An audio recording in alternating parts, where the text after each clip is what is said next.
Does Marvel's recast of the Russian get Kevin Nash's seal of approval? Let's just say, niet. Deadpool and Wolverine is full of cameos from characters who hang out in the forgotten corners of Marvel's multiverse. They include Elektra, who is associated with one of the worst superhero movies ever made. Remember me? There's also Gambit, who Channing Tatum finally got a chance to play years after his planned solo movie failed to materialize. Unfortunately, the filmmakers couldn't find room for anyone from 2004's The Punisher adaptation, though a variant of the Russian appears, played by actor and stuntman Billy Clements.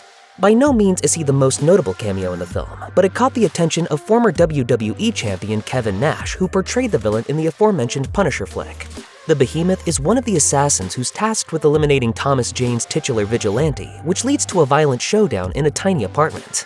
Speaking on Click This, the Kevin Nash podcast, the wrestler-turned-actor had some harsh words for the latest iteration of the Russian, who, in a departure from the clean-shaven face and blonde buzz cut his character rocked in The Punisher, has brown hair and a beard in Deadpool 3.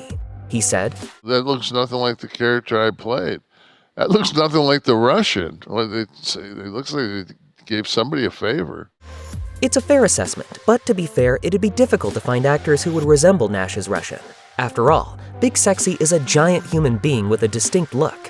While his comments might sound critical, he said he wasn't too bothered about Clement stealing the role he made famous. In fact, fans shouldn't hold out hope for seeing the hulking Magic Mike star on the big screen anytime soon. Nash discussed his current acting ambitions on Click This, sarcastically implying that he wants to take it easy these days. He said, "I'm 65 years old. What I want to do in life is, I want to go someplace that's not my crib, and be in a hotel, and work a 12-hour day, and then leave and go home, and while I cook and prepare my meal and eat it, go over lines for tomorrow. While I sit in makeup the next day, have somebody run lines with me, and then every time I get a break, run lines again before I shoot a scene, or a scene we're not in, find somebody to run lines with." Clearly, Nash doesn't like the mundane routines that come with being an actor, but at least he got to experience some excitement back when he was filming The Punisher. That is, if you consider almost dying an exciting experience. The Punisher is a violent movie that required all of its actors to get physical to some degree. Of course, Kevin Nash's experiences as a pro wrestler made him the ideal candidate for an action flick of this ilk.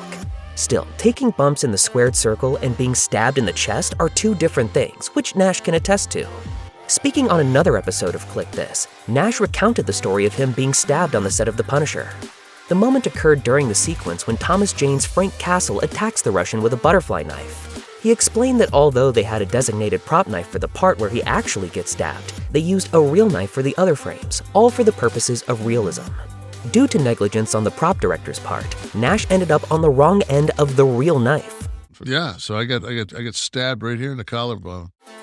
Fortunately, Nash survived to tell the story, and he doesn't hold any ill will toward Jane for stabbing him.